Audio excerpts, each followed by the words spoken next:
Phil, I've got a great idea for a new church. Grill church! It's gonna be just like when the disciples met Jesus at the beach. You know, after the resurrection, he's sitting there grilling fish. That's what we'll do. Every Sunday, we meet Jesus at the grill. And it's like experiencing the resurrection all over again, but this time with a squeeze of lemon. You know what I'm saying? And you know what? If people weren't into fish, we could just grill them a steak. You know, we'd have awesome music, we'd have a killer message, and then we just sit there and we grill them a steak too. You know, I don't think we should accept or embrace the separation of church and steak. A great idea for a new church plant. It's completely surrounded around laughter. There's tons of scriptures about laughter. When Abraham and Sarah hear from God, they're going to have a kid in their old age. What do? When a new visitor comes in and sits next to you in your pew, when the baby's being baptized, you laugh. Hey Phil, so you know how I'm always joking about how whenever anybody wants to start a new church, it's like Shark Tank and they kind of go to the bishop and they pitch their idea. Well, that's my idea for a church. It's called Shark Tank Church. We take those words, "O ye of little faith," seriously, and we live our faith so boldly that when God has done that inward work in you, we live it out so the whole world can see. And we celebrate it by baptizing in a shark tank.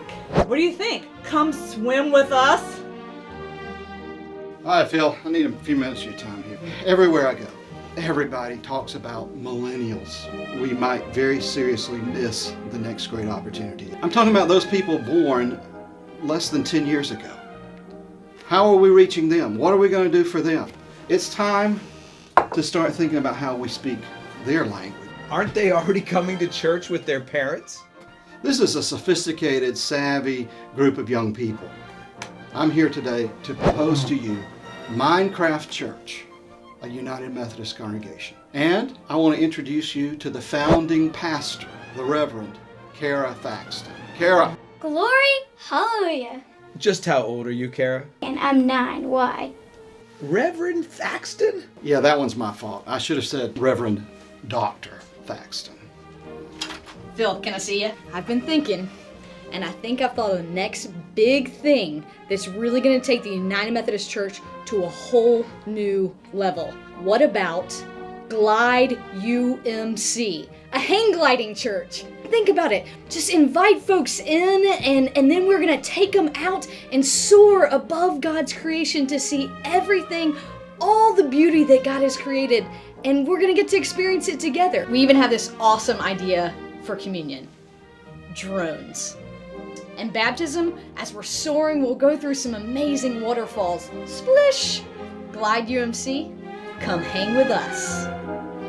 If you look back at the early church, it started out as a movement. It was founded in communities, in businesses, and in homes. And today, we find people in community gathered at coffee houses. And we think that's a good gathering place for the cross-section of the community we want to reach. We really want to meet people where they're at. I don't care if you're atheist, agnostic, what your background is. None of that stuff matters. And if we can meet them where they are, then God will be moving in their heart. And if God moves in their heart, then they'll be moved into a new place in their life, and God will do special things. And that's what we want. That's what we want. So it's a coffee house that does church. That's a great idea for a new place for new people. Thank you.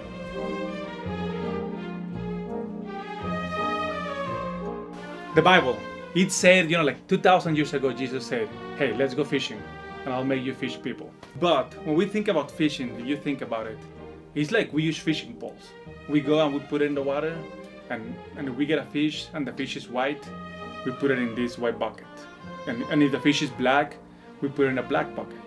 If the fish speaks Spanish, we put it in a bucket that speaks Spanish. If the fish speaks Korean, we put it in a bucket that speaks Korean. Why do we say no more fishing poles? And we use a net. And you know that Gwinnett County is one of the most diverse counties in the Southeast United States. So this kind of multicultural church is not just a nice idea, man. I mean, it's really a necessity. I think it's biblical, I think it's right, and I think it's a hope for the gospel in a place like Gwinnett County. That is absolutely the best idea we've heard all week.